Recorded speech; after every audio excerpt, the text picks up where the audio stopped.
And welcome once again to the Geeks with Wives Popcorn Podcast. I am your ever-present host.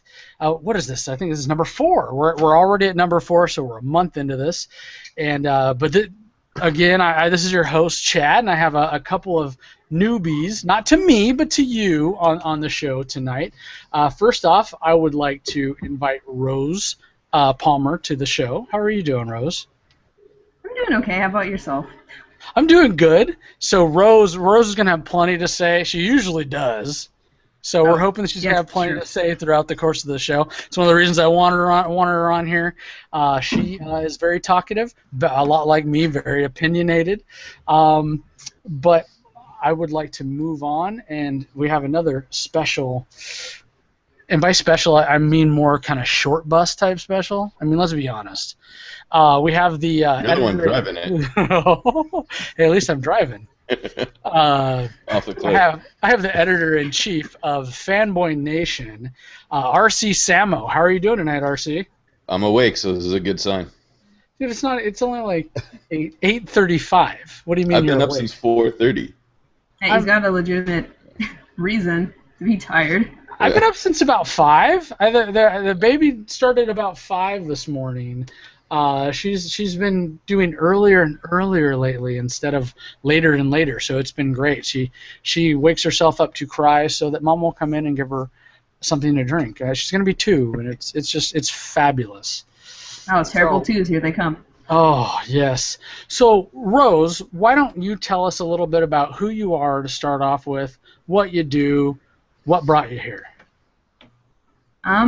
Okay. My name is Rose, as is apparent. I do many things, I guess, aside from just being a paper pusher by day. I guess I'm an activist and a cosplayer and all-around nerd by night or weekends. Finally have weekends. I blog a lot. I talk a lot. I like to cosplay where and when I can, when funds and travel allow it. Mostly just central to Southern California, Orange County. I like to do activism in those areas as well as going to local conventions. Want to get into more charity work. That would be really fun, revolving around kids and animals and just anybody that needs help. I think that's a pretty good sum up. It is. It's great. And Rose is involved in our charity that we're going to talk. We have talked about, but we're going to talk about a little more in depth here in a minute.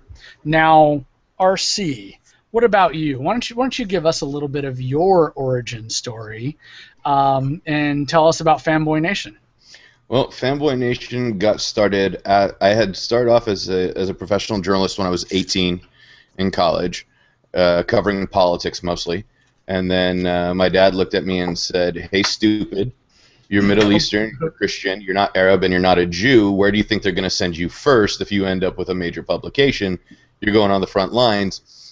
Drop the politics thing." So I went into sports and entertainment, gave that up, became a religious studies professor for a little while, and then I decided to go back to journalism on my own terms. Started FanBoyNation with the foundation of comics, and then moved into animation, mixed martial arts, film, professional wrestling, anything that you can be a super geek about. Now you say mixed martial arts along there with it. I know you had a nice line the other day that, what was it? If people ask you why do you do mixed martial arts, what is it you say?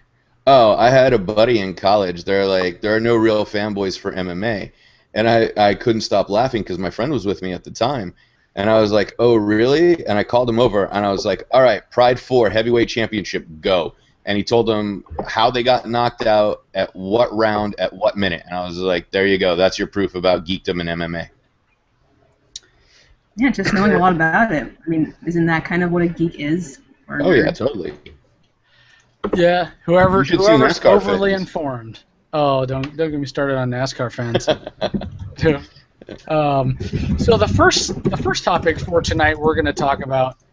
Holy mackerel! What's going on there?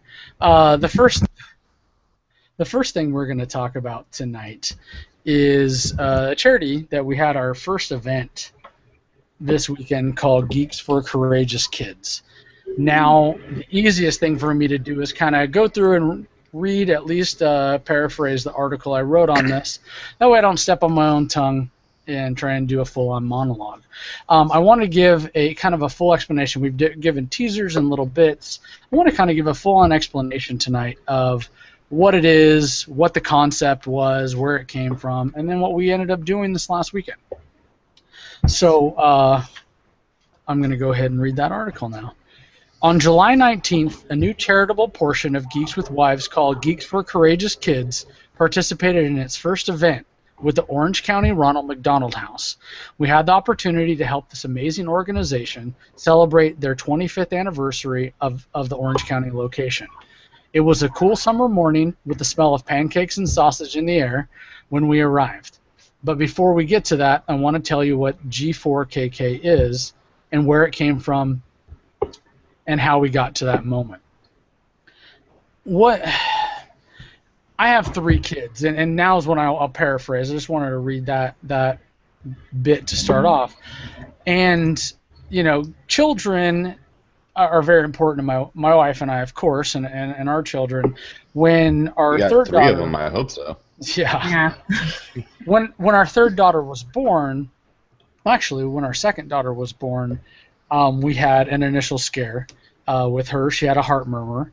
So, you know, we went through some terrifying times until we could take her in and be able to get her echocardiogram and find out that it was an innocent murmur and everything like that. So as parents, you know, that was a very difficult thing.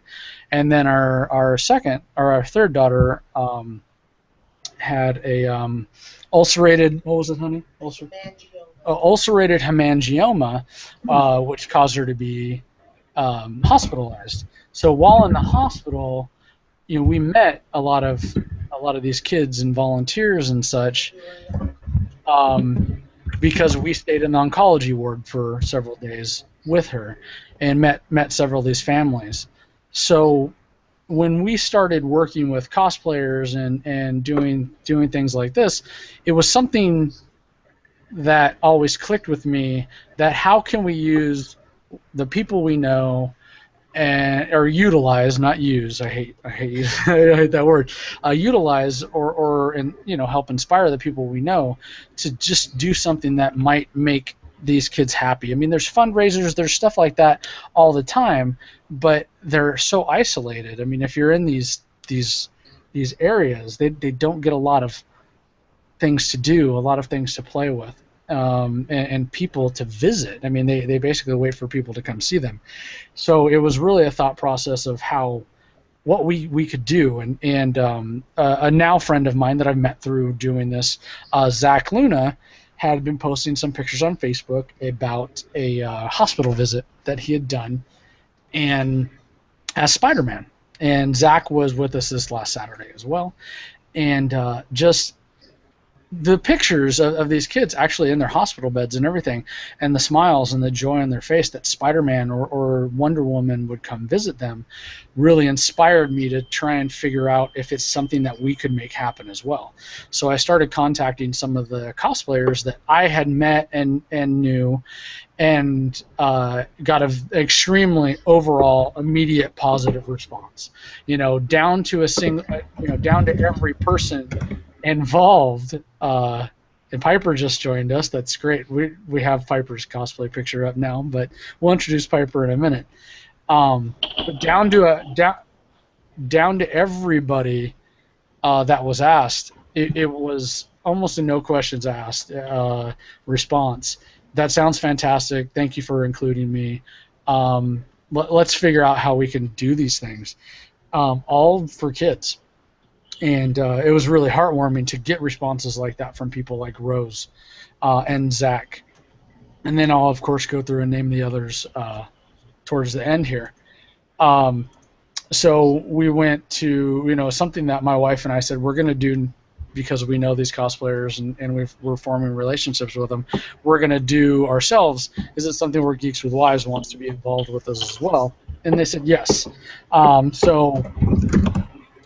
As a way to promote it and really kind of give back to the community and hopefully grow it into something larger. Well, we had a meeting with the Ronald McDonald House. Oh, you okay there, Piper? Oh, wow. Major thunder. Oh, wow. All right. I don't know what happened, Piper.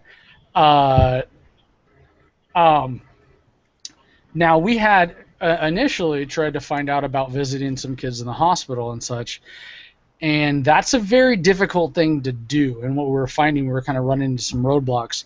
A lot of time you have to go through a million different hoops, show different medical tests and all kinds of stuff. So it was going to be something that if we wanted to put groups together on a regular basis, that was difficult to do. So my wife had the idea of reaching out to the Ronald McDonald House, where a lot of these kids will stay off site. Communicate to each other by texting each other.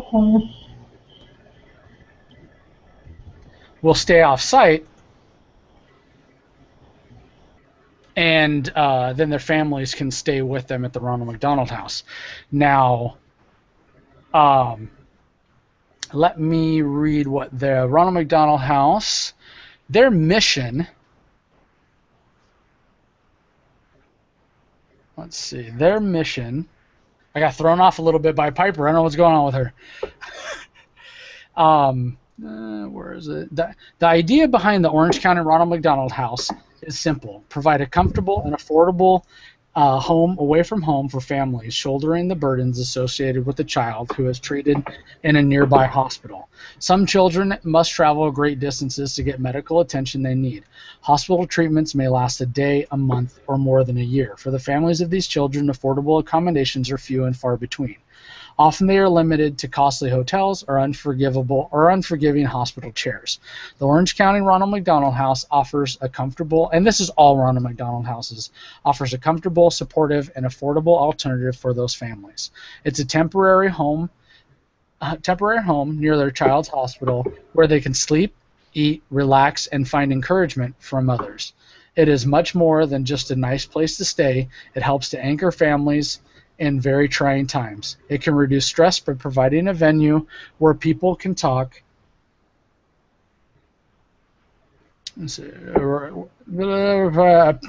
things out with others who are wrestling with some issues. The actual cost for one family per night is approximately $150. However, families are asked to only pay $10 per day. If that isn't possible, their stay is free. For this reason, the Orange County Ronald McDonald House seeks the support of the individuals, foundations, corporations, and service groups. It takes more than windows and walls, kitchens and bathrooms to make a house a home. Dedicated volunteers help us keep the doors open around the clock, 365 days a year. This allows our guest families to focus on one thing, the health of their child. Now, after reading that and meeting with them, it was really a no-brainer that we wanted to get involved with that group, especially one that goes so far in trying to make sure that the family, they can take as much weight off of the families and the child's shoulders as possible, especially with what they're going through. Now, we had our event on Saturday, and we hung out with some kids. They ate some pancakes. Now, Rose was the first one that got there. I want Rose to, because as I was talking with some of the volunteers and stuff, I look over, and Rose is already sitting down with a group of girls. And this, this is the kind of thing that really, really, why I wanted it to happen, what inspired me to make it happen. Why don't you kind of describe that moment? Because you were a little nervous at first, but you seemed to really, once you got your chance to really sit down and talk to some of the kids, you seemed to really hit your stride and really enjoy yourself. Yeah, I mean, that was, I would say, my first real time working with kids. I mean, I'm the youngest in my family, don't have any cousins that are younger than me, except now that my cousin has had a baby. But yeah, so no babysitting experience or anything, so I was a little nervous because, again, no experience with kids. I was just hoping that things would go smoothly and nothing bad would happen. I always get kind of shy and cold feet when doing any events, especially for the first time, but after kind of warming in and I guess wading into the pool more, it just got relaxed and just started talking to everybody and, trying to cheer people up or, just make sure everybody's having a good time and see how they're doing, and everybody seemed to be pretty happy there, so that was good. Yeah, and they really enjoyed it, especially you and Ashlyn, who was another one. Ashlyn came as Mirda, and obviously one of the most, being a Disney character, one of the most recognizable. But girls just see a girl dressed up and you had makeup on and everything, and they see a princess, and that's really all that's important. I mean, you had your Ivy costume on, and you know, some people will ask you whatever, but just the fact that someone's dressed up and is really just kind of playing princess with them and treating them like they're, you know, like it's a normal happy day. One of the girls who was kind of following everybody around during the course of it, I didn't catch her name. I know Ashlyn spent a lot of time with her, but towards the end of the event, and I quoted this in my article, she ran up. I was talking to Ashlyn. We were going over the photo booth area and taking some more pictures with the kids and the volunteers and the people that were left. And she runs up to Ashlyn and she says, "Mirta, my mom says we don't have to go now, so that means that I can hang out with you some more." And, you know, I don't want to choke up, you know, talking about it, but just that one comment, if we were just there for that one child, is worth every bit of planning and every hour that it takes just to allow that one kid that's probably been through so much and their family's been through so much to suspend reality long enough to have this enjoyable time with their favorite character, or you know, just to hang out with somebody that really inspires them to you know, to kind of be in this fantasy hopeful world. And that it was great. They really enjoyed us being there. I think we really enjoyed being there. From talking to Rose and the others, they really enjoyed being there. So we're going to be doing some more stuff. We're going to be doing some more stuff coming up. What did you have anything that you took away from it that you'd like to talk about, Rose? Everybody did a really great job, especially it seemed like, actually I can't tell if it was Spider-Man or Wolverine as far as the guys go that were the most popular, especially with the little boys, but, oh yeah, Ashlyn rocked Merida. She didn't break character like the whole time. Only a couple comments that was like, oh, I guess I'm talking to Ash now versus I'm talking to a character from Brave, you know. That was really cool that she was able to, you know, stay in character the whole time. Yeah, and that was something in my article that I did make sure to mention, was because I asked her later, because I've never really talked to, because a lot of time being at cons, and Rob, you know, I mean, we meet a ton of people, but especially with cosplayers, you don't have a huge conversation with cosplayers, and a lot of the time cosplayers will have kind of their game face on or their character on as well. So in talking to her at this event, I had to ask her afterwards. I was like, "Do you have an accent?" And I think I even asked you, Rose, and you're like, "I don't know." I asked somebody, and she goes, "No, I don't have an accent at all. It was very important to me not to break the magic for the kids." So just the amount of care that you guys each took. You know, Spider-Man was Spider-Man. You know, he didn't even. Yeah. I mean, he was there for like 2.5, 3 hours. And he didn't even want to take his mask off to take a break, you know, and to ruin that. And I was like, dude, you have the Peter Parker look. Don't, you know, take it off. Go eat something. I mean, sure, kids have seen Peter Parker with his mask off in the movies and everything plenty of times. So and no one wanted to kind of. Yeah. So, but it just the amazing links that everybody wanted to go to display their character and the kids to really enjoy. But yeah, Spider-Man was everywhere. And Alicia was Black Cat, and a lot of the older men really enjoyed that one. All the older lions. Once she originally Alicia showed up as Scarlet Witch, and the older ladies weren't too appreciative of it, so she went and changed. She went and changed to Black Cat, and when she came back, all the old Lions Club member guys wanted to take pictures with her. So it was different. They were respectful. That's good. They were respectful, but the kids did like. I mean, everybody just likes that there's characters almost off the screen, and it was a good time, and it was a good starting point. It wasn't a huge one, but there were still a few people there. But at least we have had some time to kind of figure out how as a group we'll work, as you know, what's going to be appropriate at these things, stuff like that, before we get into some of their bigger things that they want us to do, which is like what they were telling us the Christmas party is going to be like 600 kids, and that'll be insane. So we'll be doing some fun stuff like that. we have some groups that want to get us involved with pediatric cancer fundraisers, stuff for to interact with kids with Downs. So we're really trying to expand it as much, and we'll be talking to other cosplayers to try and get a nice stable going. But it's going to be fun. It's going to be fun. But that's all I have to say about that. I do want to move into our fun topic of the week. We're going to talk junk food TV this week.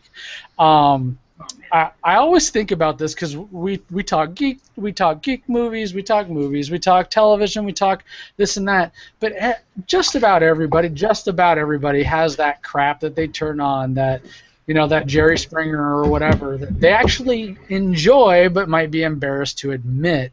And those are the things we're going to talk about tonight. Now, since it's a surprise, Rob would not share with me, so I could prepare a little bit we're going to go with two. Since we don't have Piper, we'll look at time. Maybe I'll bust out an extra one, whatever. But why don't you start with your number 2 junk food TV?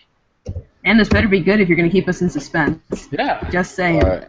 Number 2 junk food TV is WWE's Total Divas. Okay, now that's... I've never even heard of that. What is that? Why don't you actually on the E! Network, and I hate the E! Network, but it's a work shoot. So what a work shoot is that a work in professional wrestling means it's set up, and a shoot is an actual thing. So if it's a real fight, they call it a shoot. So the work part is setting up the angles, who's going to fight for the championship, who's got the new hair color design, all that stuff, and the shoot is that they're all friends hanging out with each other backstage. So what's going on with the show is that it sets up their storylines for Monday Night Raw and SmackDown, and in some cases NXT. Okay. And it's just, it's a half hour of nonsense. Somebody lost somebody's cat. This one wants to get breast implants. That one just got married, and the father-in-law didn't show up, even though he was probably standing behind the camera. Things like that. It's just fun and goofy, and it's hot chicks pretending to beat each other up. Now. All right. Okay. Now wrestling's fake, right? Well. Oh, it's scripted. It's not scripted. I knew that, but it's scripted, right? Yeah. Because some people still get mad. They taught you how to fight for real, and oh god! In the old days, they taught you how to fight for real. Then they taught you how to not hurt your opponent. Yeah, isn't that just like high school and college wrestling is real wrestling versus like TV wrestling, which is kind of like scripted, I guess. Right. Well, yeah, they're very different. Terribly familiar. You're talking about the difference between collegiate wrestling and Greco-Roman type, that style, which is, the singlets and the headgear and everything. I did that for... Yeah, so did I. For quite a while when I was young. We didn't have any top ropes to jump off. We didn't wear elf slippers, You don't have a ring, you have a mat. Elf slippers, what? Yeah. So, Divas. We did wear spandex, though.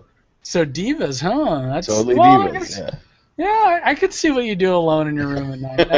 I can see that. And besides, think of you. Well. Oh, that's sweet. Gotta admit, that's kind of. He does, and then I'll get a tweet at like midnight. My wife would be like, "Who's that bitch tweeting you?" And I'll be like, "It's Rob." And then and then I get a phone call in the bathroom, and then I know it's Chad. Because he always calls you when you're in the bathroom. He always calls me when I'm in the bathroom. Like as soon as I go to the bathroom and the phone rings, I was like, "That's Chad." I think he's got cameras in the house. Ultimate prank, he won't prank you in the bathroom. I completely plead the fifth. So, Rose, what is your number 2? Number 2, out of the ones we had discussed lightly earlier, probably Attack on Titan. I heard the second season is coming out in July in America, but I was told they're airing the second season in Japan, but you gotta do like the English subtitles, and I know I'm really excited. I love talking about all the theories behind why there are Titans with my friends and with other geeks and nerds, and it's fun and it's gory and it's kind of horrifying. It's anime. What is I've seen you post about it a little bit, which apparently I don't get to see your posts anymore, which is terrible. They always entertain me like throughout the day, be like, what is Rose getting getting fired up about today? And then my wife would be like, do you see what Rose is talking about? I'm like, yeah, I'm gonna go talk to her about it. And you know me, I was like, oh, Rose, whatever. But you did make some mentions about Attack on Titan. and about how emotionally gripping and everything it was. Why don't you give us a little synopsis of it? I'm not familiar with it. All right, so it is an anime, as RC over here said. That's right, RC. I guess the setting is kind of, well, that's what he wanted to be called, so you know. Can I call? I'll just call you Captain Cola. All right. There you go. All right. I'll call you Cola. An anime, like Captain Cola said, kind of takes it. It's like a medieval kind of setting. Well, like a fantasy back in the day kind of setting. And there are these gigantic humanoid monsters essentially attacking them. They have this gigantic wall around their giant like city, and then they have little, more cities on the inside. But they're essentially trying not to become extinct because these titans just eat them, and there's no real motive. They don't eat or drink outside of killing and eating humans. They don't die. They just wait around outside of this wall for people to come out, and it's just about like the struggles. Like there's 3 main characters, but it shows perspectives from all the different characters, and it basically goes into like the scouts and the different levels of regiment, like I guess their army, and how they try to take out titans, how they do like they'll capture titans and do experiments on them to try and learn more. And it's a very real, very human show because it shows the loss of fellow soldiers and fellow people and all the struggle that everybody goes through. I mean, they even show a guy he blows his head off because he's like, I'm not dealing with this crap anymore, and he just kills himself because of the strain of trying to beat these undefeatable creatures, essentially. I mean, their technology is nowhere near, what obviously we have now in comparison, and these things are just so huge, and they just keep coming, and there's only specific ways to kill them, and yeah, so it just follows several people kind of through their perspective of what's going on and trying to piece together where these titans came from and why they're doing what they do. And it's getting into the juicy stuff now, which is why I'm really excited for season 2. Now it sounds very, and I wonder if some of the ideas were taken for like Pacific Rim. Again, I have no familiarity with Attack on Titan, but it does sound very Pacific Rim. Where they tried to, they have the kaiju that are attacking the humans, and then one of the pieces is they're trying to build a wall around one of the cities in order to protect the humans, but the kaijus come and just destroy that. So I wonder if any of that are nods, to that anime or other familiar ones. I'm not sure. I have no idea. I mean, but I hear that the manga itself is much more horrifying and gory than the anime itself is. It probably is, though, because isn't Pacific Rim is what? Isn't that Benicio? Isn't that your homie Benicio there, Mr. Cola? Oh, Guillermo. But why did I say Benicio? What the hell is wrong? It ends in O. Because he's going to be in Guardians next week. That's right. So it's Guillermo, and you Chad just got mad because he called me last week. The one time I wasn't in the bathroom, I didn't answer. I called him back. I was like, "Oh yeah, I'm talking to Guillermo del Toro." And he was you like, go in the bathroom before. What's that? You go in the bathroom before you call him the back. press conference. Yeah. Oh, okay. And I was like, sorry, I was talking to Guillermo del Toro, and he was like, screw you. And then I sent him the picture because we were at Fox when we were talking to him. Yeah, you got to hang out with Guillermo. Yeah, that's. I was slightly jealous. I wonder if you're listening to this podcast and be like, wow, I can't believe that dude got my name wrong. What an asshole. Yeah, exactly. I'm betting that the chances of that are pretty slim. That would be funny, though. It's not a Spanish podcast, so we'll tweet it out to him. Good. We will. Yeah, we will. Yeah, him and Jorge Gutierrez, who he produced his Book of Life animation. I'm sure people call him Benicio all the time. Oh, sure. I bet you someone did at that press conference. So let's. There were like 3 white people there. No one called him Benicio. Well, I'm sorry. Gotta keep himself racist. Yeah. Wow. Why does it have to be white people that would call him Benicio? What a Mexican couldn't? A black guy? They all made sure to get his name right when they interviewed him one-on-one. So my number 2. Let's go to my number. I'm on the fence. I'm gonna say my number 2 of guilty pleasures. I am gonna say Sister Wives. Cue the laugh track. You guys can all chuckle. Now, wait, what was that? Jamie laughing about? in the background? Yeah, Jamie's laughing in the background. Sister Wives is Jamie's show. Like she loves. Oh yeah. Blame the wife. Blame the wife. Now, Sister Wives is. I don't know if you guys. what is the I don't believe love should be, what is it? Divided. It should be multiplied or some bullshit like that.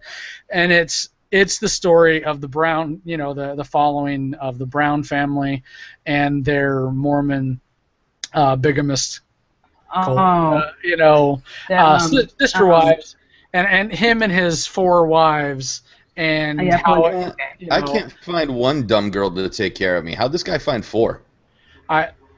He was dumb That's too? why one of the reasons I watch it, and it's so telling, and Jamie loves it and she watches it, and I should ask her like why she likes it so much. I think it's just the fascination.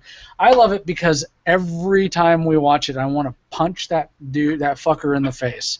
Like the shit that he says. Well, my 4th wife, who's younger and better looking than all my older fat old wives, God told me that we should be together. And I want to choke the life out of these people. I mean, just that sometimes because, one... Stick with what works, I guess. Man the hell up and go, well, I would like to have more than one woman. And this is what I decided to do. Don't hide behind that shit. But they literally hide behind everything, and a lot of it that what bothers me, and I bet you Rose will have something to say on this as well, that they've had the women, the wives, and they're all grown and strong women, but several times they have been interviewed and said that if this wasn't what I felt God wanted me to do, I wouldn't be involved in plural marriage. Now, plural marriage was created by a man, in the 1800s, who started the Mormon religion. Joseph Smith, right? That was his name? Yeah, Joseph Smith. I believe it was Joseph Smith who started the plural. I mean, I don't know the whole history on it. Well, that term is created by a man to control women and to be able to populate their cultish behavior. I'm probably going to get some hate mail for calling it a cult. Speaking of cults. Oh, speaking of cults on Netflix. Let me preface real quick, I'm not calling the Mormon religion a cult. I am saying that the offshoots like that basically take whatever meaning they want out of the Bible, whatever, have cultish reasons for doing it. And I personally believe most of the time it is to control a group of people or persons.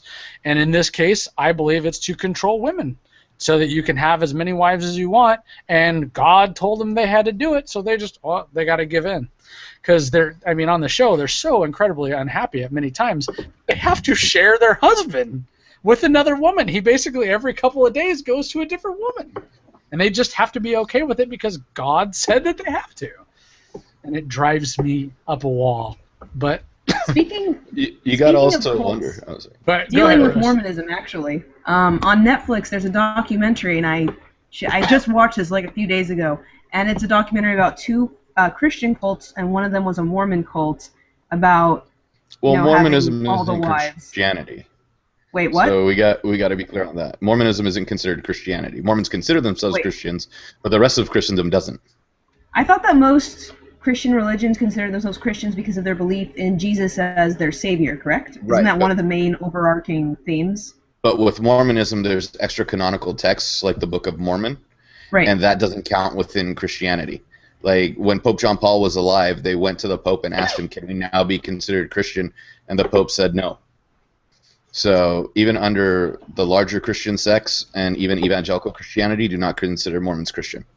Now, Rob, can you give us your religion because I know your credentials on why we should listen to you when you say this stuff. Well, I was a religious studies professor for 4 years. Okay. Nice. So yeah, when I have anything, when I need any anti-religious backup, I just go after Rob, and he gives me fuel. So, wow, I'm probably pissing off some people tonight. I'll tell you what. No, I'm just telling you. If I find it, I'll show it to you. Yeah. If I find it, I'll send you the link. Yeah, cool. Yeah, we can. I'll definitely take a look at that. Some pretty scary stuff, though. what was going on in these two particular cults. Oh man. Well, and that's something on the show they try to make sure that they steer clear of, that we're not like these other ones that want people in compounds and to control. But still, I mean, if you watch it and you see the core beliefs, that it really is about controlling the women. I mean, down to the girls. Yeah, I mean, you know, he sat down with his daughter and was telling her, his daughter's boyfriend, like, you don't even hold hands. And, like, what was he saying? Like, hands lead to the heartache, and, like, holding hands. And I was like, what the fuck are you talking about? I've got 3 daughters.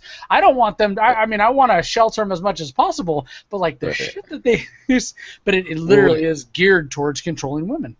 Are all 4 houses designed the same, or is like one have an extra firm bed, the other one has a Tempur-Pedic, you know, to actually give some comfort to the wives in their sleeping habits? Or that's just all part. That's and all they probably just sleep on a bed of nails. Probably this is how the show's going. No, these they sleep in style. But check out the show. We're gonna move on to the other ones before we run way too long here. So RC, what would your top guilty pleasure be? The number 1 guilty pleasure? Or? Yeah. Well. Television show, sir. Television shows. Well, with honorable mention, there would be Amish Mafia and Monster Quest, but the number 1 of all is Ancient Aliens. That crazy Greek guy with the bronzer and everything else, Ancient Aliens. The people that believe that we're descendants of Martians.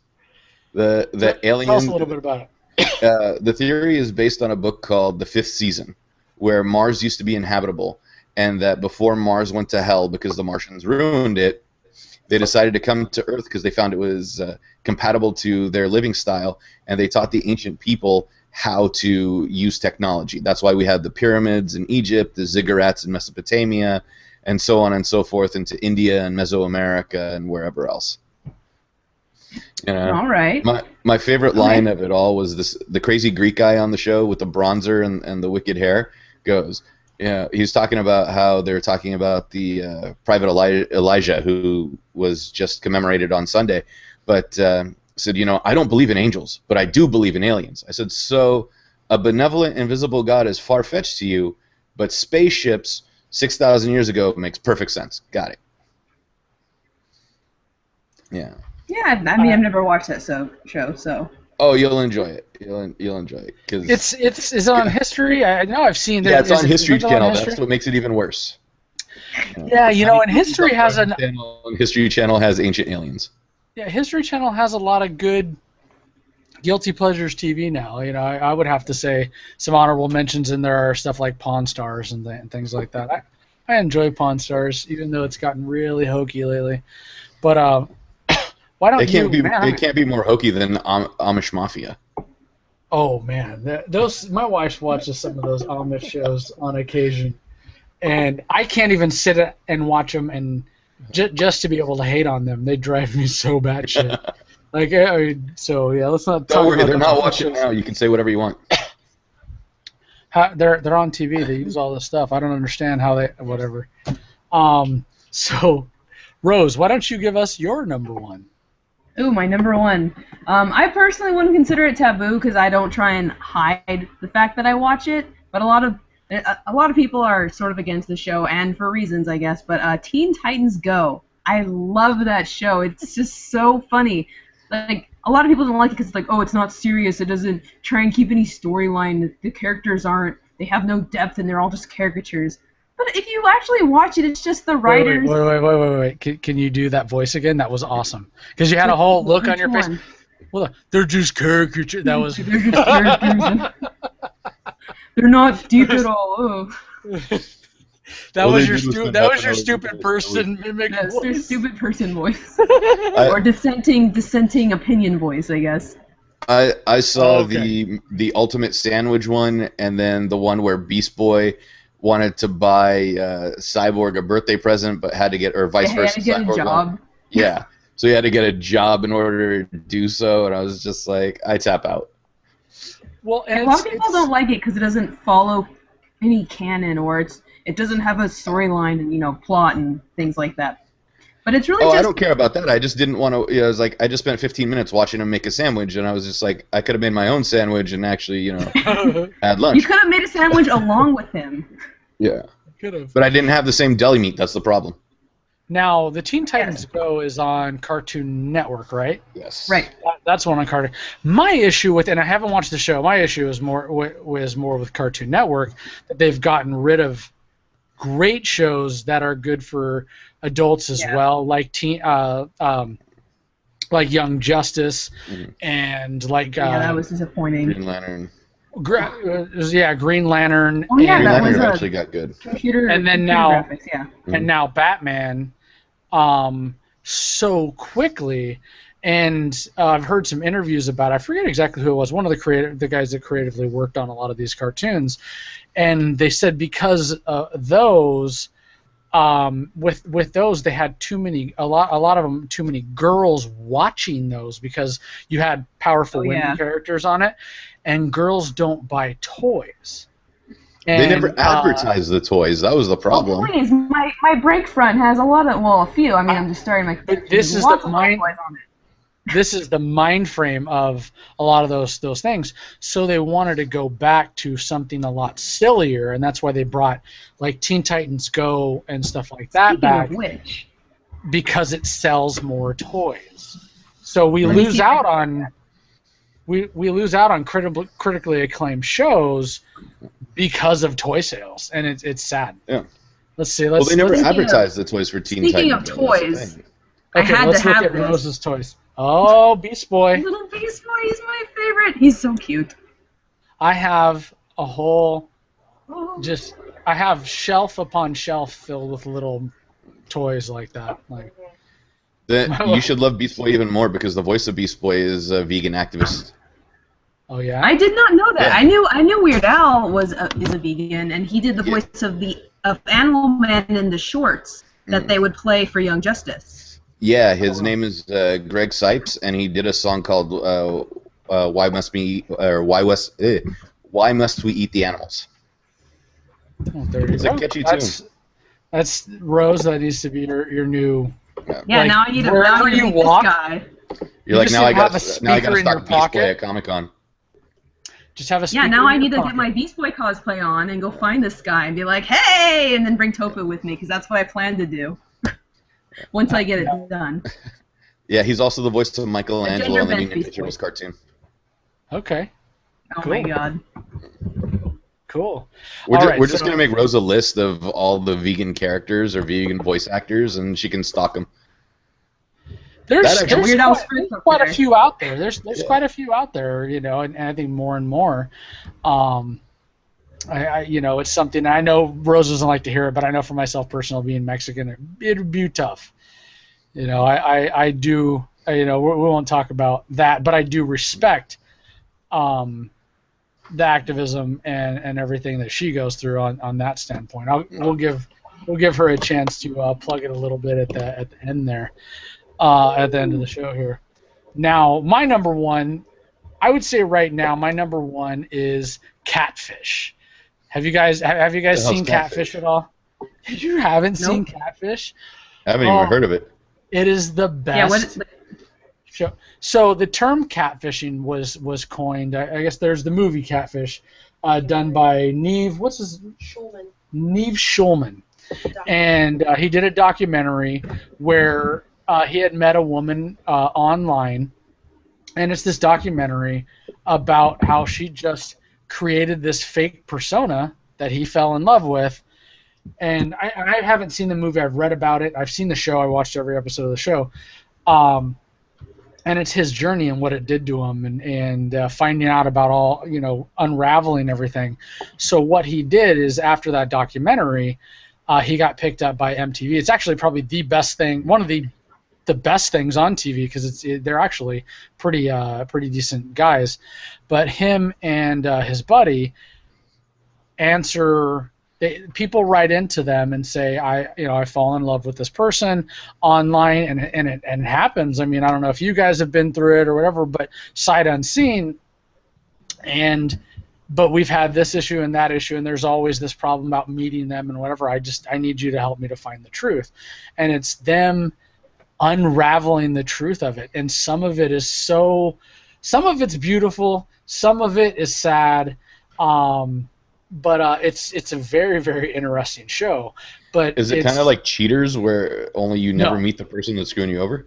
No. You always relationships, right? That's what it sounds like, or online relationships. Yeah, for the most part, the formula, a lot of the people they pick up, and it has its formula of them investigating, blah, blah, blah. But in general, what turns out is not very formulatic. You know, obviously you think this person put pictures of this beautiful person because they're overweight or because they're this. But I mean, some people. One guy was doing it to trick this other guy to keep him away from another chat room girl that he didn't want to steal away from him. So he created this whole persona of a woman and like spent a year like just having, you know, these emotional conversations and I love yous and everything to keep him away from this chat room girl he had never met. I mean, just the links that people will go to. It's really dedication, man.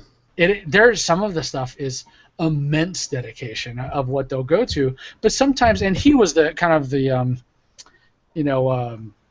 probably the exception to the rule. A lot of the time, the people have gone through something, and one of the girls, actually, I think in the finale, this one that just happened, she had created this whole persona, and this girl had fallen in love with her, and when they met, you know, they dig a little deeper and find out that she had been a victim of sexual abuse, and this was her way of being a different person and everything. So really, you get to meet these people on their journey of what happened and how it's almost this study on human interaction and what it means. What it means to fall in love with somebody. What do you fall in love with for reals? Is it an image or this or that or other thing? And some of them are beautiful. One of the first ones, I think, the girl was bisexual and my wife was giving me a blank stare. But then it ended up being a woman instead of a man. But she was so in love with her, they stayed together, and it's just incredibly happy, you know, end of the story. Not all of them end happily, but it's actually a really good show that I'm not too ashamed to admit that I watch, but I really enjoy it. You guys should check it out. It's interesting. The documentary especially sounds interesting. Yes, I need to see the documentary. The documentary actually got rave reviews, and the movie's just called Catfish, and I heard people just say amazing things about it, and I don't know why I never saw it. I just don't. So now we've still got a few minutes for news and our final thoughts. I only got a couple of pieces to news. There's a little bit of news that came out this week, but a lot of it's really light because I think the big punch. Well, I know the big punches for most studios. They are waiting for what's happening. This will come out on Saturday. But we'll already be in the middle of San Diego Comic-Con, the biggest entertainment now convention in the world, with up to 140,000 people attending. So I just chose a couple little news pieces that I found interesting and that I enjoyed. The first one was the reveal by J.J. Abrams of the X-Wing. Rose, did you get a chance to watch that little video clip? Yes, I watched all of that.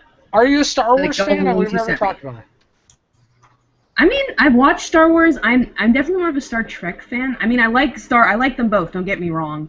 I'm more involved as with the Trek universe than the Wars universe. But I recently refreshed myself with the 3 older films. I don't want to touch the newer ones again. I probably should, but grab your latex gloves. And just kind of put my goggles on and constantly cover my face and watch them, you know. Yeah, I really get a feeling by watching this, and I'll get RC's take on it here in a second.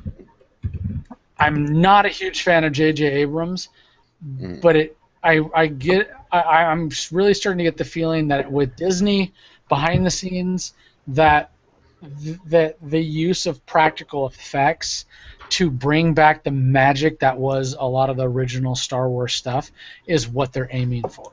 I mean, that's Mickey's big agenda. Yeah. Well, you know a lot more about this stuff. You go to a lot of these press stuff. or whatever. Why don't you give me your take on? Actually, why don't you describe what we saw, Rob? You watched did you watch the little video? I watched the video. There's the UNICEF charity thing that's going on with JJ. The X-wing looks like the classic X-wing, only slight different color variation. It's not silver and orange; it's silver and blue. Mickey is all about the authenticity thing. So what Disney's going to do is probably going to re-release the original trilogy once the rights revert back from Fox to Disney in the non-special edition form, which will probably be the next time I'll watch Star Wars. Now, but as far as those, they've been on record saying that they've been destroyed, that they used them to create the new ones. Lucas has said that they no longer exist. Yeah, and Lucas doesn't own them anymore, and he doesn't give a shit because the Library of Congress has to have some. UCLA has to have some originals. They didn't gather up every single original copy and destroy them just to add, C-3PO rolling through a boulder. I could see Lucas doing that. I don't know. He's a weird. He didn't have that much pull. Yeah. Plus, he's got $4.9 billion. He can do whatever he wants now. Well, he did have that much pull until he showed it, until he sold it to Disney. I mean, he owned every right to it. Right, the other movie studios have only ever had distribution rights. That's why he's so rich. Right, but there's also the library of university copies hanging around somewhere. The originals still exist. I don't buy that bullshit that they've been destroyed. And then you can take the original VHS and then resplice them, so it's not a big deal. All right. Well, I hope so. I mean, I hope that they can, I hope that it's something they can put a special edition Blu-ray out where it's got like all the versions on it, where people can go back and that'll probably come after Episode 9. The whole Han shot first stuff and all that. So the second piece of news that I wanted to talk about, actually the only piece, unless you guys had anything that was the new Ninja Turtles TV spot. Now, not big news, but I wanted to talk about this because I haven't had a chance to talk about it on other podcasts, because a lot of people are really railing against what they've seen for the most part so far. And since I was going to have Rob on here and another geek like Rose, I wanted to see what your guys' take on just the hype of what's going on so far. The movie is still not rated, so that's a huge sign that it's not up to par. It's going to be cartoony. That seems to be a theme. I mean, that seems to be a theme with movies. Yeah, like, they don't even know what they're doing, it sounds like.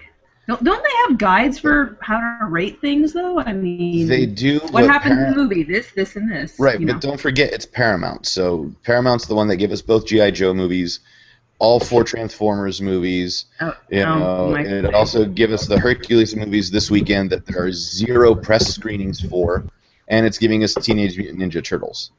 So Paramount's essentially gone to Michael Bay and go, here's money, do something. Yeah, not terribly fond of Michael Bay, just to throw that out there. Not since Bad Boys 2. Not my style of movie going watching. Yeah. I love Bad Boys 2. That's one of. Yeah. I love Bad Boys 2 as well. But if I had a top 25 all times, Bad Boys or Bad Boys 2 would probably be on there. It's a definite go-to on occasion. My take on it, as I've read some stuff where they haven't done any screenings yet, but they've done kind of 20, 30-minute pieces, and what people have who have seen it, at least those parts of it, have said that the who's clicking? Stop clicking. I'm gonna. Sorry.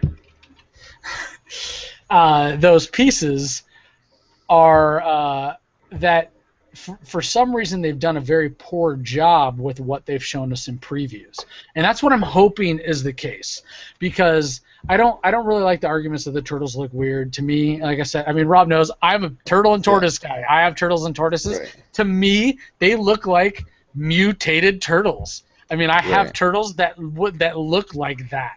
I would just be happy if Rocksteady and Bebop were in the movie. That might be funny, but it might be a little too silly. But one of the things that making a turtle nearsighted and a ninja made perfect sense. Hey, I mean, it could happen, right? Right. But the take on it has been that some of the previews and trailers and stuff have been really dark and not been able to convey the tone of the movie properly of what it really is, which is a little more fun, a little more like the cartoon and the older movie. That when they have them basically fight the Foot Clan, that it makes sense. Like the stuff actually is great. The action scenes, and the way they dismantle them, like their ninjas and everything, are very fun. That the rooftop scene is not nearly as creepy as they've made us believe. So through the trailers and stuff. So that's what I'm hoping. I'm hoping that they do something like this. But then again, with the rating, I would like to think they're probably weighing themselves on the rating. They probably want to get it as close to PG as they can get. Yeah. Especially, I mean, look at Transformers. Holy crap! I mean, what does that thing have on Rotten Tomatoes? What, like a 20%? I mean, something ridiculous. Yeah. And it's already made over $1 billion. Yeah. Right, but here's the thing. Ninja Turtles Paramount has the rights because they're both under the same parent company, and they have their Nickelodeon access, so they could just base it all off of the Nickelodeon Teenage Mutant Ninja Turtles cartoons. They should have just used the same advertising model as that, especially since they're sharing the property. Now, wasn't it in development separately from the cartoon before the cartoon was released? So I am sure you have two different separate entities working on it, and I get what you're saying. If that cartoon that's out now, and I've heard this argument, if it was an established property longer than a season, I mean, they're in their second season right now, almost to the end of the second season, yeah, and it's a really good cartoon. Season. So what you're saying is that they should have, what people who have that argument are saying is that they should have based this property off of a property that wasn't proven yet. Now we can say that it's very good now. I'm not saying they should have based it on that property. I'm saying the ad campaign for this movie should have been similar. Based. Yeah. Okay. Could have been based on a lot of people have been saying or tweeting or Facebooking or talking that it should have been based off of the cartoon and made it more like that, or at least made it more similar to that. And I don't agree. You couldn't have done that. Timeline-wise, you couldn't have done that. The movie's been in production long before the cartoon was ever first released. Yeah. I'm just saying the marketing could have been based off what's going on with the cartoon. Yeah, and one of the original creators of the comic book, which is a lot darker entity than the cartoon. Yeah. I mean, you want to talk about that. The comic book, is very dark and much grittier and different than the cartoon. So the cartoon really is the tamed down kiddie version of everything, and really not the real Ninja Turtles for all the people that are like, oh, it's not the Ninja Turtles I knew when I was a kid. Those aren't the real Ninja Turtles either. So, you know what? It's been 30 years of the Ninja Turtles. And people have been saying that because they didn't read the comics before the cartoon came out, and then when the original movie came out, it was darker like the original comics, and people were upset with that. And then you can do the same thing with Batman. 75 years of Batman. You had him dark and gritty and with a gun in the beginning, and then they had to make him campy and soft, and then he had to be like father figure with Super Friend stuff. And now he's dark again. So there's various, incarnations of these characters. So go and enjoy, and if it's true to the essence, be happy. Yeah, I just think... Oh, sorry. Go ahead, Rose, go. It feels... I mean, I've never read the comics. I've only seen a few episodes of the original cartoon, but it feels like they should at least... And I think they're trying to, even if it's a dark movie, try and keep the fact that they're still kind of young and immature and teenagers. I just hope they would play to that, in the film itself. That's what the new ad has done, though. I think that's what they're doing, is that they're pretty much what you said, that a lot of that likeness is really there, but they try to go with a little bit more of a realistic feel of maybe there is a Foot Clan. I mean, it is suspending belief a bit, but at least trying to make them look more than just people with a shell on their back. And that's really what they looked like before. Right, but it seems like the original marketing campaign seemed more like a dark and gritty martial arts movie than a fun, campy. You know, it's a mutated ninja turtle. Yeah. Like, I mean, and that's where they went wrong. And I think that's where they've gone wrong so far on it. That's what like I said, what I've read that people have said that they've really done themselves a disservice, that they needed to make it more of a fun. And I think like the TV spot that I sent you, that's why I sent it to look at. And it was a lot more of the fun, and they must have done some test audiences like with those 20-30-minute clips and heard that, and that's what it sounds like to me. So with that, unless you guys have heard any other news that's worth talking about this week, I'm going to wrap up the show and we're going to go into our final thoughts, where you guys, like I said, you get a chance to plug whatever you want, talk for a couple of minutes. Anyone want to raise their hand, go first? Anyone want to draw straws? I go last. All right. They're supposedly making a Black Widow movie, so that'll be nice to have more female leads, or even the main character in any movies. It kind of seems like DC is falling behind Marvel when it comes to having ladies on the screen. Yeah. And raccoons. And raccoons. Yeah. And any sort of diversity away from the white male hero. Yes. Because especially in comics, DC is kind of, in the last spot on that, triathlon there. Hey, my people finally got a hero. He looks nothing like a Lebanese character, but we got Simon Baz, so I guess that's something. Whoa! You guys got. Who else do we have? We got Simon Baz, and that's it. For a while there was that Middle Eastern Spider-Man. I talked about this on one of the Capes podcasts. Spider-Man? There was, and I talked about it on the Capes podcast. There's the Puerto Rican Spider-Man. No, there was a Middle Eastern one. It was for like a year or something like that, a year or two. What did he do? Sell falafels on the streets of New York while he stopped crying? Oh, let's not get racist. Isn't the current one like a young black kid who's like in high he's school, Puerto Rican. Middle school? No, he's dead. He's dead. Oh, Miles Morales is that was dead. Miles Morales. Oh, I thought he was half black, half Puerto Rican. Spoilers. Oh man. Way to ruin it for people. I'm waiting for the trade to be shipped over, and here you are dropping like bombs 5 years everywhere. ago.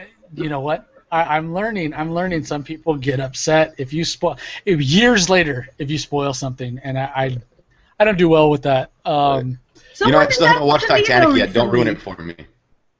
What was that, Rose? Someone did that to me.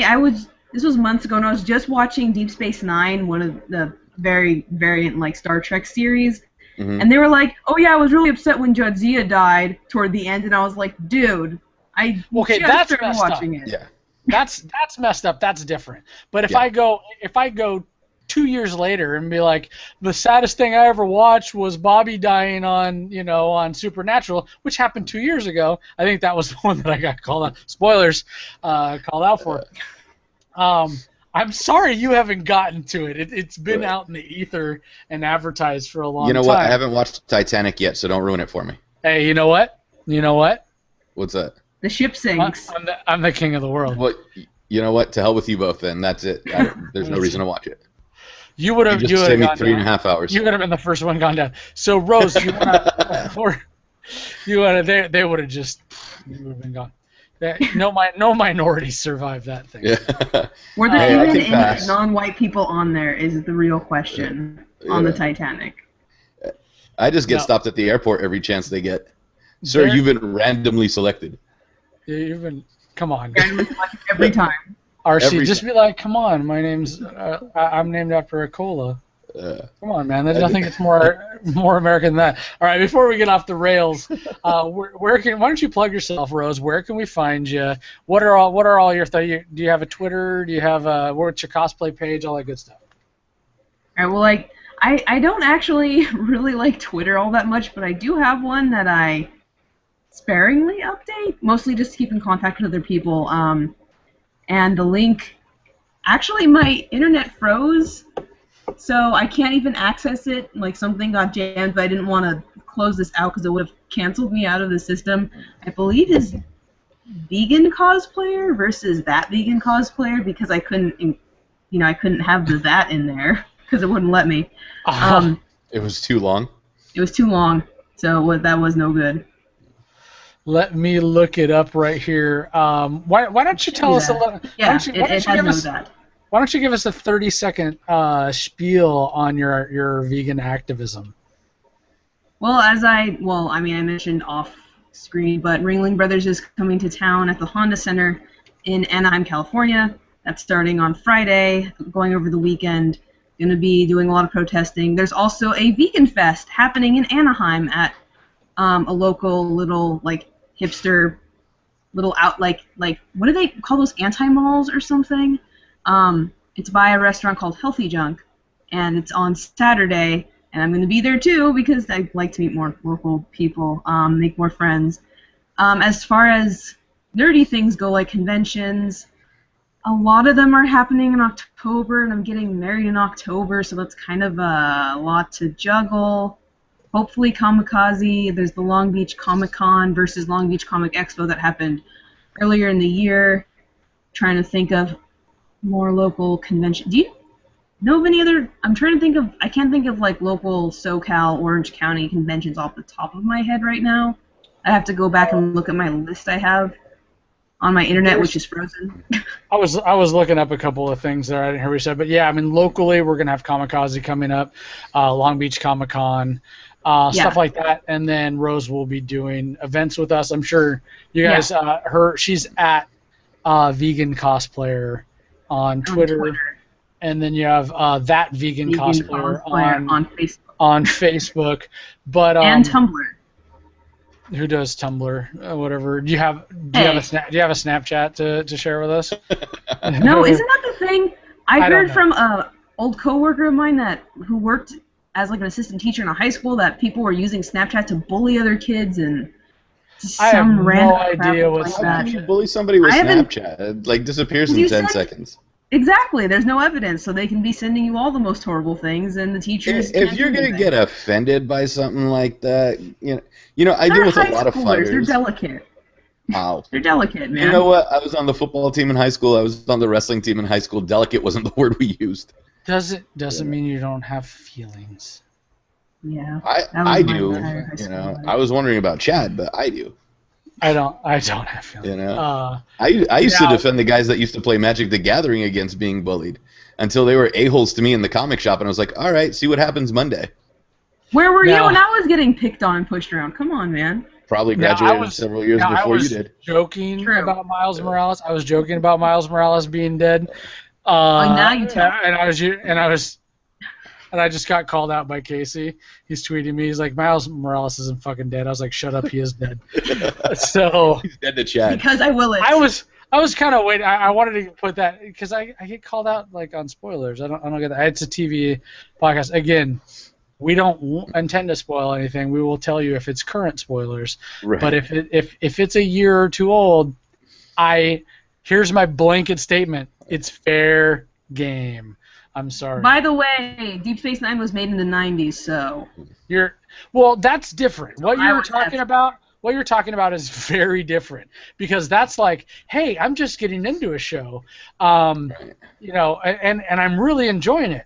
And then someone she's on going episode 3, and then they ruined it for her with the 7 seasons left. And then someone's like, well, they all fucking die at the end, right? And and the cat does it or whatever. That's messed up because they're intentionally going out. My issue is the people that expect a media blackout forever on everything because they think that at some point any given TV show they might decide that they want to watch it, maybe at some point on Netflix, maybe not, but they don't want to go on their Facebook and you have actually discussed it at some point because fuck you. And that's the kind of stuff that drives me crazy. That, okay, if you want media blackout, don't go on social networking. Don't go on the internet. Yeah, especially if I'm not watching the fights, you can't get a hold of me. Yeah, if it's right then. I don't. And if it happens to me, oh well, it happened. I read about it. I'll put myself on media blackout. Don't expect everybody on your friends list to be on a media blackout forever. Just sign off.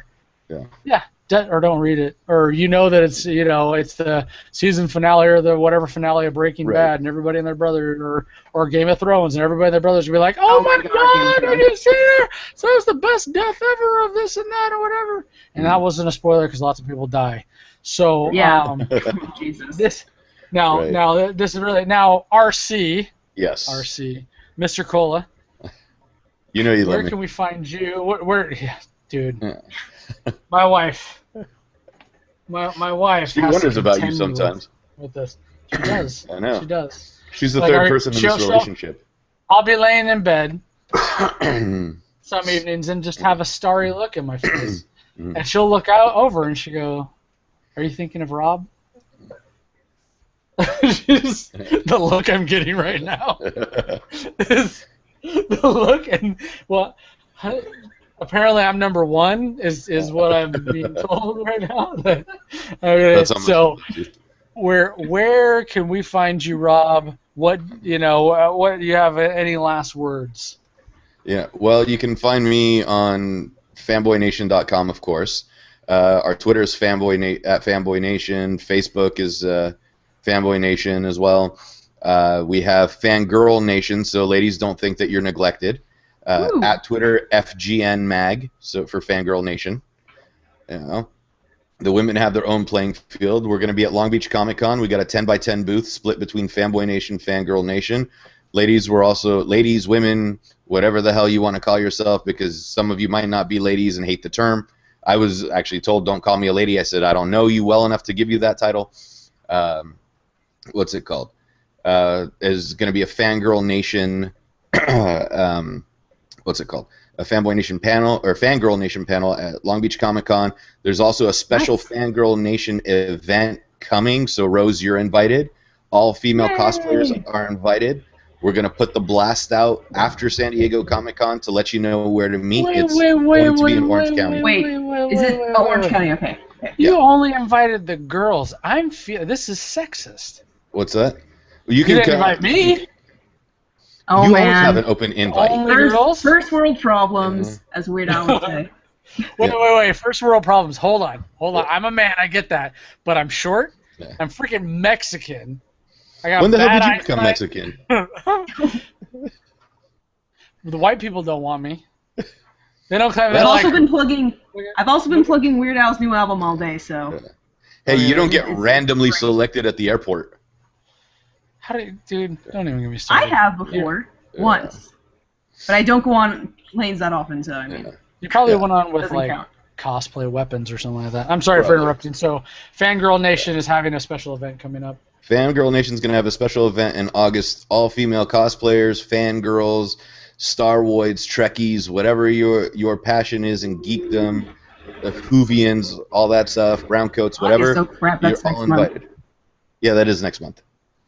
We'll be sending you. Have a date set yet, or? Not yet. We got to get the permit from the city first, and once we get the city permit, that's when we're going to put out the blast and let everybody come.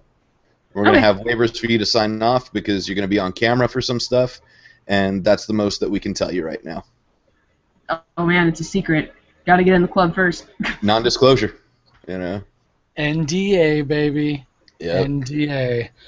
Now, I bet you Rose would be available for some booth appearances.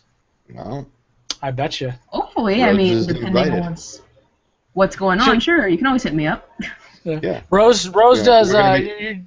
You do some. How does that work? I've always wanted to ask, and I'll ask right here before we close up. How does that Heroes of Cosplay group work? That's pretty. That's Agents of Cosplay. Agents of Cosplay, Heroes of Cosplay. That's a fucking terrible show. Sorry. Now, Agents of Cosplay, which is a group that you do stuff with at cons and everything. What is Agents of Cosplay? It's a group of people, more or less. It's run by, I guess the official starters, or Jay and Andy. They're kind of all over the place with what we do. We do some. I know they do some charity things. They also have their Trinity All Stars, which is for kid cosplayers. But it's mostly just about going to booths and having fun and showing that cosplay is an art form and cosplay is for everybody. Cosplay is to have fun and not to have drama and not to, try and figure out who's the best or who's better. It's just to have fun. It's basically the whole thing about it, and yeah. And we run via secret organization, and we get this is the events we're doing. Come if you can. If I told you everything, I'd have to kill you. So So you're like the Freemasons. Wow. Wait, what? You're like the Freemasons, secret society. I guess. I mean, I'm not familiar with the Freemasons, so I don't want to jump into a reference I'm not familiar with. Go read some Dan Brown. Okay. You'll be instantly familiar with the Freemasons and all that stuff. All right, with that, I'm going to jump. Or you'll just turn into an instant anti-Catholic. That's true. Oof, don't even get me started about. I love me some Dan Brown as junk food books. Maybe we'll talk junk food books, but this is not. This is not that podcast. Right. I do want to make sure I thank the rest of the people that participated this past week in our event. I want to thank Launster Mash, and if you don't know who Launster Mash is, you probably should. He's one of the best, hands down, Wolverine, Hugh Jackman Wolverine style cosplayers out there. You can find him on Facebook at Launster Mash. He's got a lot of great stuff up there. Great guy. Ashlyn Day, who does some amazing cosplay. She's a seamstress and everything, and designs her own stuff. She does. We've had her up on the site. She's does some different X-Men characters, but she did her great Merida, and can't thank Ashlyn Day enough for her participation. Alicia, for not giving up, wanting to do what was right for the event, and go and changing her costume. Thankfully, we didn't have the Huntress, and that would have been the Huntress. Black Canary would have been worse. Poison Ivy would have been worse. Well, my normal Poison Ivy. Your original Poison Ivy. Now that I hate to keep derailing, but I love talking with you guys. Originally, I had gone back through my pictures because obviously I've been doing conventions for a long time, and I had a picture of Rose with my daughter as your original Poison Ivy, right, from several years ago. Yeah. Which was Is that the a lot photo more. that got banned on Facebook too? It probably should have been. I'm sure people looked at that photo and they're like, "What is this guy having his daughter?" Because there was a lot less covered up. Let's say in that version of it.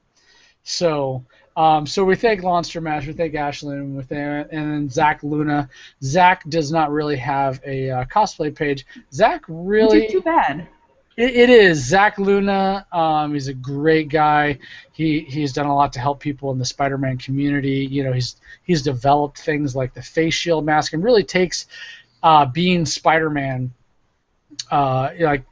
He went through, and with some help with some other guys, developed some of the latest eye lenses and stuff that they're laying, and things like that, because a lot of the guys that are doing Spider-Man now understand that character and what it means to so many people and so many kids, that they want to do it right. And Zach, hands down, he's going to be on the show at some point. He's just been busy with a lot of different stuff. And he's going to be doing a lot of events with us, because the biggest demand, I mean, let's be honest, is going to be Spider-Man. If we could get a Batman, and I'm sure everybody knows about, we'll find a Batman at some point. Have Zach explain getting in and out of the costume, because he told us that story, and that seemed just intense listening to him. You talked to Zach, or was that Zach was the one that was with us at Long Beach Comic Expo, right? No. He was with. There's two of them. There was Luke, and Luke does some stuff on the show. Luke is a little bit taller when he was doing the Superior Spider-Man at Long Beach Comic Expo. That's the one. And then the Amazing Spider-Man one is Zach, and Zach actually helped Luke learn how to do a lot of that stuff. But they take it down to the poses and everything. Take it so seriously, because it really is about not ruining the magic for people, and I mean down to the accents and everything. What would that be? Kind of like LARPing? I don't know. I don't know what LARPing is, Dota. Oh man, I want to try LARPing. My fiance's done LARPing, and I want to try LARPing. It sounds like fun. Versus just the usual weekly D&D games, Wow, it just got a whole lot nerdier in this podcast. And with that, I am going to wrap it up. This is Chad for the rest of the Popcorn podcast crew, we bid you adieu, we bid you farewell, and we bid you goodbye.